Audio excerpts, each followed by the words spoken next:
जय हिंद मेरे प्यारे बच्चों। उम्मीद है कि आप सभी अच्छे से होंगे। और आज हम आपको पढ़ाई के साथ साथ दादी नानी की कहानियां भी सुनाने जा रहे हैं। ये कहानियां एक ऐसे हीरो की है जिसके विकास के साथ रासायन विज्ञान का भी विकास जुड़ा हुआ है। आप चाहें तो इसे कोई भी नाम दे सकते हैं, पर मैं तो इस हीरो को मनुष्य ही कहूंगा, क्योंकि यही इसका सबसे सही और सरल नाम है। तो मेरा इशारा तो आप जान ही गए होंगे। जी हाँ, आज हम पढ़ने वाले हैं रसायन विज्ञान का इतिहास। और पुराने समय से आधुनिक काल तक के इस सफर में मेरे साथ आखिर तक आप जुड़े रहें। तो चलते हैं बिना देर किए हुए आज से कोई 6 लाख साल पहले, जब मानव अपने छोटे से कदमों के साथ पेड़ों से उतरकर जमीन की ओर आया था।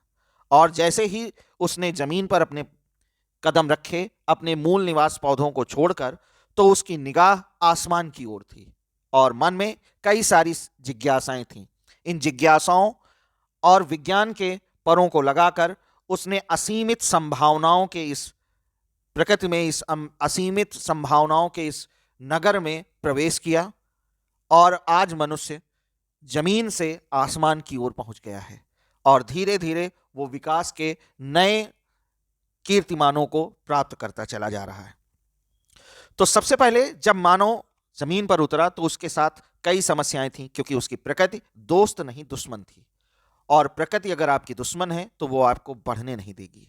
जानवर, पेड़ पौधे, नदियां, पहाड़, धूप, सभी प्रकार की समस्याएं मानव के जीवन में थीं। उसे पुष्ट होना था, स्वस्थ रहना था, इसलिए वो शिकार और पौधों से प्राप्त भोजन पर ही अपना जीवन चलाता था। प्रारंभ काल में शिकार करने के लिए उसे हथियारों की आवश्यकता थी। इसलिए मानव ने उस समय जो पृथ्वी पर पर्याप्त मात्रा में पत्थर थे, इन विशेष पत्थरों को चकमक के पत्थर कहा जाता था, उससे सबसे पहले हथियार बनाना सीखा। उसने इन चकमक के पत्थरों को विशेष कोण में आपस में टकराना सीखा, जिससे अत्यधिक तेज धार वाले हथियार तैयार हुए। इन तेज धार हथियारों से किसी भी चीज को आसानी से काटा जा सकता था, फाड़ा जा सकता था। और इन हथियारों के निर्माण के लिए उसे सालों के अनुभव की जरूरत थी। वो एक पीढ़ी से दूसरे पीढ़ी आसानी से इस क्रम को सिखाते गए।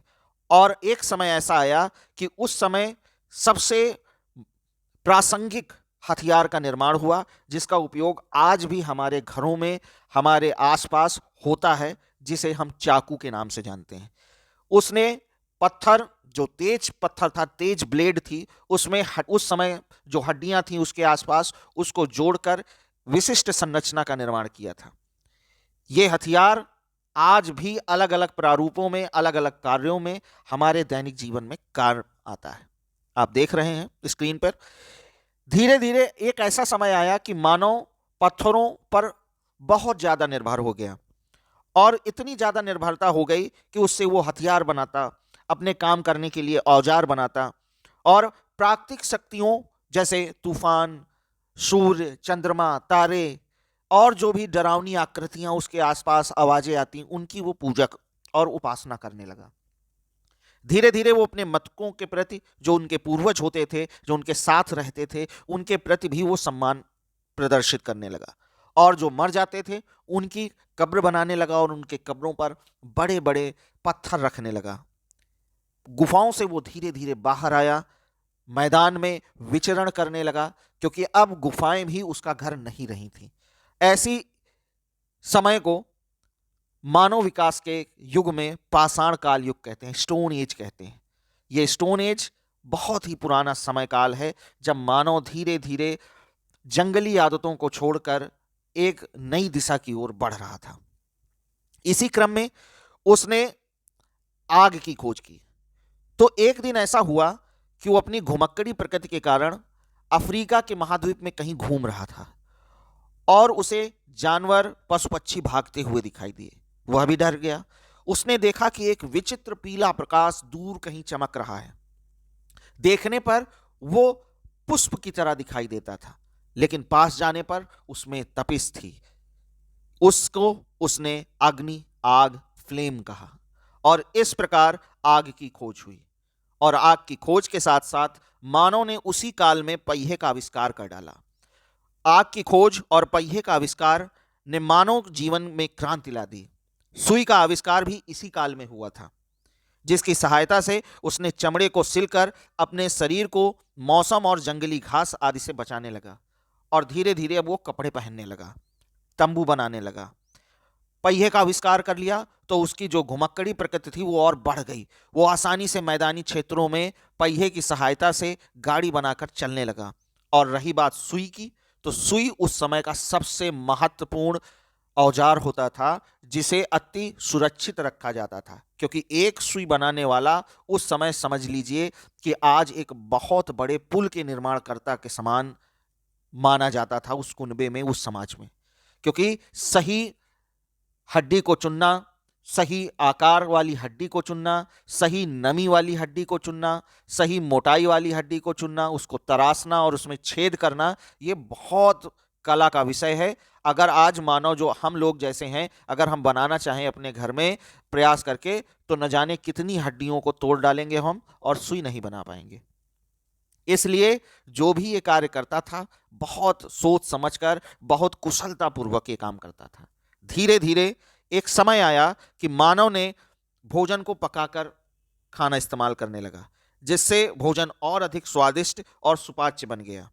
साथ ही पहिए से उसका जो खाना बदोश जीवन था, उसने गति पकड़ ली। वो इधर उधर और घूमने लगा, जिससे मानव ने अपने मूल उत्पत्ति क्षेत्रों को छोड़कर पूरी पृथ्वी पर विभिन्न भागों में फैल गए। अफ्रीका से वो निकलकर ईरान होते हुए भारत आ गए, इधर अफ्रीका से वो निकलकर यूरोप चले गए, और धीरे धीरे पूरे पृथ्वी पर फैलते चले गए। इससे ये हुआ कि उसने अपनी आवश्यकताओं के अनुसार नए नए हथियार बनाए। आग को वो लेकर चलना सीखा, आग को नियंत्रित करना सीखा, नए नए हथियार बनाए जिससे शिकार करने में आसानी हुई। और ये वही काल था जिसमें मानव ने अपनी आवश्यकताओं को पहचाना और उनको मूर्ति रूप देने का प्रयास करने लगा। हथियारों और औजारों का उन्नतीकरण, अपग्रेडेशन करने का काम किया, और साथ ही उसने ये सीखा कि किस तरीके से अब हम पुराने हथियारों का इस्तेमाल हमारे जीवन में नहीं हो सकता, क्योंकि पत्थरों की धीरे धीरे कमी होती जा रही थी, सही हड्डियां चुनने में बहुत समय लगता था। इसलिए उसने हड्डियों के औजार बनाने बंद कर दिए, और अब वो लकड़ियों के, पत्थरों के हथियारों के साथ मिलाकर धीरे धीरे अपने हथियारों को हल्का, विशिष्ट और सही मारक वाला बनाना प्रारंभ किया। इसी क्रम में मानव अब धीरे धीरे कुनबाओं में रहने लगा, परिवार में रहने लगा। अब वो गांव के समाज में आने लगा, एक बिरादरी, एक जाति के समाज में आने लगा, और उसके अंदर साझेदारी का भाव समूह के प्रति उत्पन्न हुआ, और सामूहिक भाव से उसने खेती करना, पशुओं का पालन करना और अपने संसाधनों और परिवार की रक्षार्थ के लिए एक साथ मिल बांट कर गांव में रहने लगा। इस प्रक्रिया में उसने बहुत सारे, उसके जीवन के कई सारे दैनिक कार्य आपस में सम्मिलित हुए, और इन सभी दैनिक कार्यों को करने के लिए उसे एक संस्कृति, एक आपस में बोलचाल की भाषा की जरूरत हुई, और इसी तरह संस्कृति और भाषा की उत्पत्ति और विकास हुआ। मानव ने अपने अनुभवों को अपने आने वाली पीढ़ियों तक पहुंचाने के लिए चित्रण, मूर्ति, चर्मलेख का सहारा लिया। वो लिखता था, चित्र बनाता था, और उन लेखों और चित्रों को वो सुरक्षित रखने का प्रयास करता था। अभी हाल ही के कुछ वर्षों में चित्रकारी भी मिली है, जैसे फ्रांस में मिली है, स्पेन में मिली है, उस काल के मानव के जीवन पर प्रकाश डालती है। आप ये जो चित्रकारी देख रहे हैं, ये अभी कुछ साल पहले स्पेन की एक गुफा में मिली है। आप उस काल का देख रहे हैं कि उस समय जो जानवर थे और उनका शिकार किस तरीके से किया जा रहा है, उसके लिए ये चित्रकारी नहीं आई है। साथ ही हम अपने देश के बात करें तो ये जो आप शिलालेख देख रहे हैं, ये ब्रह्म लिपि में है, और ये शिलालेख अशोक काल के हैं, जो उस समय की आर्थिक, सामाजिक और न्यायिक व्यवस्था के बारे में लिखे गए हैं। उस समय, अशोक काल के समय, भारत की आर्थिक स्थिति कैसी थी, उसका सामाजिक रहन सहन, और उस समय जो न्याय, अगर कोई अपराध करता था तो उस समय न्याय की क्या प्रणाली थी, उसके बारे में लिखा गया है। मानव ने ये 2300 साल पहले कितना विकास कर लिया था, उसके बारे में इन लिपियों से हमें जानकारी मिलती है। अब प्रश्न ये उठता है कि इन सबके बीच में आप यही सोच रहे होंगे कि रासायन विज्ञान यानी केमिस्ट्री कहाँ है? ये तो मानव के विकास के बारे में बात चल रही है, यहाँ केमिस्ट्री कहाँ है? तो चलिए हम केमिस्ट्री के बारे में भी इसी में आपको बात बताते चलते हैं कि जैसे ही मानव ने आग की खोज की, यानी उसने स्थायी परिवर्तन सीख लिया, उसने देखा कि किस तरीके से प्रकृति में स्थायी परिवर्तन होते हैं। और आपने शुरुआती समय में पढ़ा है कि रासायनिक परिवर्तन स्थायी परिवर्तन होते हैं, यानी एक बार किसी के स्वरूप में परिवर्तन हो जाने के बाद उसे पुनः उस स्वरूप में प्राप्त नहीं किया जा सकता। तो आग में अगर कोई चीज पका ली जाए, जला दी जाए, तो उसको पूर्ववत प्राप्त नहीं किया जा सकता, यानी हमने रासायनिक परिवर्तनों को सीख लिया। जैसे ही आपने आग की खोज सीखी, आग की खोज की, रासायन विज्ञान की प्रक्रिया प्रारंभ हो गई। वो मांस को पकाकर रासायनिक परिवर्तन करने लगा, साथ ही भोजन को रखने के लिए उसने मिट्टी के बर्तन बनाकर आग की सहायता से पकाकर उसे ज्यादा दिनों तक टिकाऊ करने लगा। ये सारी चीजें उसने अचानक ही सीखी थी, उसका अचानक से ये सब उसको सडनली सीख गया। उसने देखा कि ऐसे परिवर्तन हो रहे हैं और वो सीख गया कि ऐसे, अच्छा ऐसे भी हो सकता है। लेकिन इन सब परिवर्तनों से मानव के विकास को नई गति प्राप्त हुई।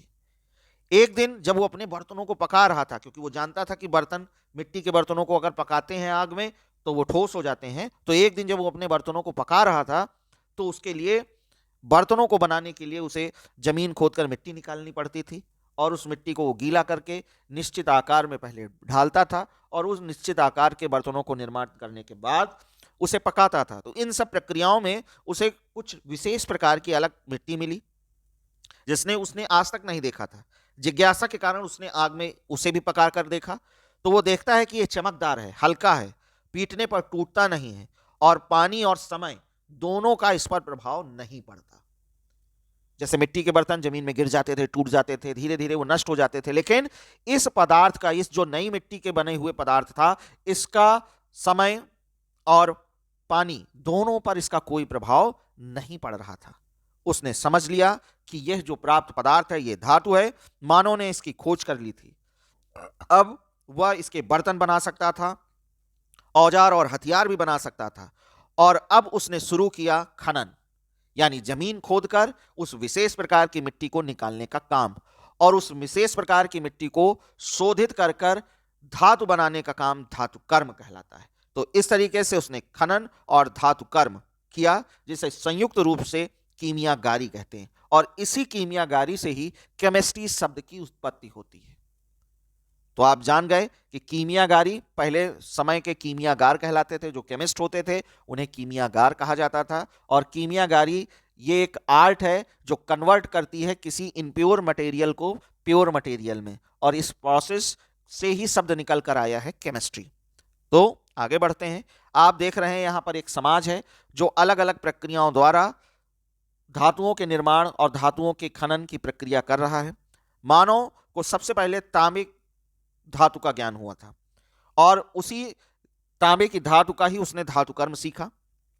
इससे प्राप्त करने के लिए वो उससे पहले आग में पकाता, पानी और सही मिट्टी ढूंढता और उसको सही से पकाता, जिसके कारण उसे शुद्ध धातु प्राप्त होती। और इस धातु की जो प्रक्रिया है प्राप्त कर चुका था, वो जान गया था कि किस तरीके से धातु प्राप्त हो रहे हैं। तो उस धातु की पूरी प्रक्रिया को आगे बढ़ाते हुए उसने पृथ्वी के अंदर तक डीपली नए नए खनिजों को खोजने के लिए प्रक्रियाएं प्रारंभ की। और ये वही समय था जिसमें उसने विभिन्न नई धातुओं जैसे सोना, गोल्ड, सिल्वर, जिंक, लेड आदि को खोज निकाला था। और धीरे धीरे उसने दो या दो से अधिक धातुओं को आपस में मिलाना चालू किया, और सबसे पहले जो मिश्र धातु बनी वो तांबे और जिंक का मिश्रण थी, जिसे कांसा कहते थे। इस कांसे में तांबा 80% और जिंक 20% होता था। तो इस तरीके से मानव ताम्र युग से कांस युग में आ गया। अब कांसा जो तांबे से ज्यादा टिकाऊ था, ज्यादा मजबूत था, उसने कांसे का उपयोग करना चालू किया। लेकिन धीरे धीरे हम इतना ज्यादा आगे विकसित होते गए कि हमने लोहा खोज लिया और लोहे की कीमियागारी सीख गए। एक ऐसा समय आया कि हम ऐसे लोहे का निर्माण कर पाने में सक्षम हुए जो आज भी बिना किसी भी प्रकार के जंग लगे हुए इतने सालों तक सुरक्षित है।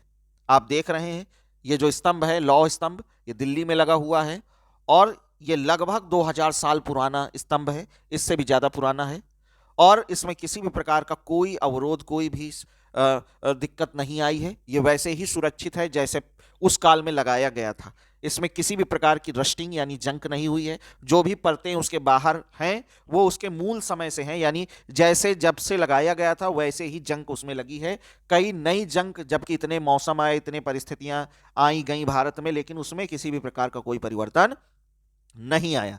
और इसी धातु कर्म की प्रक्रिया के साथ साथ वो नए रासायनिक पदार्थों का भी निर्माण करना सीख गया था, जैसे नमक का तेजाब जिसको आप हाइड्रोक्लोरिक एसिड कहते हैं, गंधक का तेजाब जिसे आप सल्फ्यूरिक अम्ल कहते हैं, इसी प्रकार रस Kapoor, mercurous sulphate, mercuric sulphate, इस तरीके की चीजों को वो बनाने लगा था।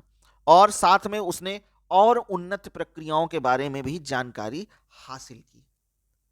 तो केवल कीमियागारी के बारे में ही मानव नहीं सीख रहा था, साथ में उसने अपनी सभ्यताओं का विकास किया, जैसे सिंधु घाटी सभ्यता। ये सिंधु घाटी सभ्यता से प्राप्त बर्तन और औजार हैं। आप देख रहे हैं जैसे आधुनिक काल के बर्तन की तरह ये रखे हुए हैं। इससे पुष्टि होती है कि मानव ने तांबे के निष्कर्षण, ढलाई और भट्टियों के ताप निर्माण और ताप नियंत्रण में इतनी महारत हासिल कर ली थी कि आज की जो मशीनें हैं, जो रोबोटिक्स मशीन्स काम करती हैं, वैसा मानव ने 3000 साल पूर्व भारत उपमहाद्वीप में ऐसा करके दिखाया था। अब इन सब प्रक्रियाओं के साथ ही अलग अलग तरीके के प्रोसेस भी चल रहे थे, जैसे रासायनिक चिकित्सा पद्धति में भी बहुत सारा विकास हुआ। मानव सदैव से ही निरोगी काया चाहता था, तो धन्वंती, सितसुत, चरक आदि महान रासायनिज्ञ ने विभिन्न प्रक्रियाओं जैसे आश्वन, क्रिस्टलीकरण आदि के द्वारा औषधियों का निर्माण किया। साथ ही कणद नामक ऋषि के बारे में आप पढ़ चुके हैं कि इन्होंने सबसे पहले परमाणु शब्द का उपयोग किया था, जिसको डाल्टन ने लगभग 2500 साल बाद, इनके जो काल था, इनका जो समय था, उसके 2500 साल बाद डाल्टन ने आधुनिक काल में एटम शब्द के बारे में बताया। जबकि कणाद ऋषि ने 2500 साल पहले ही बता दिया था कि प्रत्येक पदार्थ छोटे कणों से मिलकर बना होता है और ये जो कण होते हैं उस पदार्थ के मूल गुणों को रखते हैं, मूल गुण से बने होते हैं। इन मूल गुणों से ही उस पदार्थ की प्रकृति का निर्धारण संभव होता है। इस तरीके से भारत में जो प्रक्रियाएं चल रही थी, साथ साथ अगल बगल में भी जो सभ्यताएं थीं, जैसे बेबीलोनियन सभ्यता, मिस्र की सभ्यता और चीन की सभ्यता में भी काम हो रहे थे। अलग अलग वैज्ञानिक इन पर काम कर रहे थे, जिन्हें अल्केमिस्ट कहा जाता था। मध्य एशिया और मिस्र के रसायनज्ञों को अल्केमिस्ट कहा जाता था। 300 ईसा पूर्व से 1000 ईसा तक इस क्षेत्र में बहुत सारे काम हुए और वहां के लोगों को एक सनक सवार हो गई, जिसे पारस पत्थर और अमृत की खोज कहते हैं। पारस पत्थर एक ऐसा पत्थर, काल्पनिक पत्थर है, जिसे किसी भी धातु में स्पर्श करा देने पर, टच करा देने पर वो उसे सोने में बदल सकता था। ऐसा काल्पनिक पत्थर, उस काल्पनिक पत्थर के निर्माण के लिए उन्होंने अपने सर्वस्व को निछावर करने का प्रयास किया, नए नए प्रक्रियाएं, नए नए अनुसंधान किए और साथ में अमृत की खोज। एक ऐसा मटेरियल, एक ऐसा लिक्विड बन जाए जो मानव को असंख्य समय दे सके इस पृथ्वी पर रहने के लिए।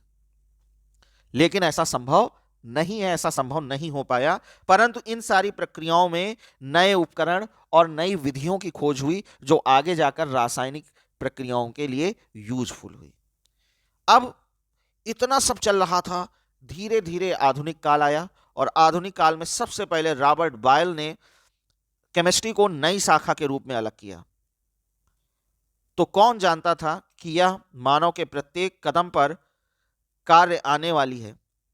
आज मानव ने जो विकास किया है, इसमें रसायन विज्ञान की महती भूमिका है। अगर ऐसा कहा जाए तो कोई अतिशयोक्ति नहीं है। क्यों?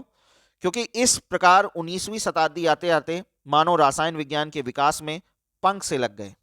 16वीं शताब्दी तक जिसे रहस्य की दृष्टि से देखा जाता था, आज वो अपने सबसे अधिक उप शाखाओं में विभाजित विज्ञान है। सबसे महत्वपूर्ण इकाई है जो भौतिकी को जीवन विज्ञान से जोड़ती है, यानी पदार्थ को बायो से जोड़ती है। एक ऐसा लिंक है जिसमें इनऑर्गेनिक यानी अलिविंग मटेरियल लिविंग मटेरियल्स में कन्वर्ट हो जाते हैं, और किस तरीके से होते हैं वो आप जानते ही हैं। साथ ही इस प्रकार विकास बढ़ता हुआ चला जा रहा है कि ये तभी समाप्त होगा जब हम ऐसे रासायनिक पदार्थ का निर्माण कर लेंगे जिससे इच्छित वस्तुओं, औषधियों, धातु, भोजन आदि को प्राप्त किया जा सके। जीवन पर रखे मानव के इस कदम ने आज भी बुनियादियों को हिलने नहीं दिया है। धीरे धीरे विकास बढ़ता ही जा रहा है। जमीन पर जब मानव ने उन कदमों को रखा था तो वो कदम आज भी बुनियाद के रूप में वैसे ही टिके हुए हैं। विभिन्न युद्धों, महामारी, प्राकृतिक आपदाओं ने इसे कमजोर नहीं किया है, परंतु सामुदायिक सहयोग से हम धीरे धीरे आगे बढ़ते जा रहे हैं और सशक्त बनते जा रहे हैं। एक समय ऐसा भी आएगा जब मानव अपनी सभी इच्छित सफलताओं को प्राप्त कर लेगा और इस प्रकार मनुष्य एक वास्तविक हीरो के रूप में आगे बढ़ता चला जाएगा। तो ये कहानी मनुष्य की छोटे कदमों से जो जमीन पर उसने रखा था वहां से प्रारंभ होती है और यहां तक आज के आधुनिक काल तक आ जाती है। आखिरी तक बने रहने के लिए धन्यवाद। इस रोचक सफर में आपको कितना आनंद प्राप्त हुआ, कितनी जानकारी प्राप्त हुई, इसके बारे में मेरे कमेंट बॉक्स में दिल खोल कर लिखिए। ये बहुत ही महत्वपूर्ण विषय है जिसके बारे में चर्चा नहीं की जाती, और आप सभी से अनुरोध है कि दिल खोल कर अपने सुझावों को इस वीडियो में जो कमेंट बॉक्स है उसमें लिखिए, और प्लीज़ मेरे चैनल को लाइक, शेयर और सब्सक्राइब कीजिए। धन्यवाद।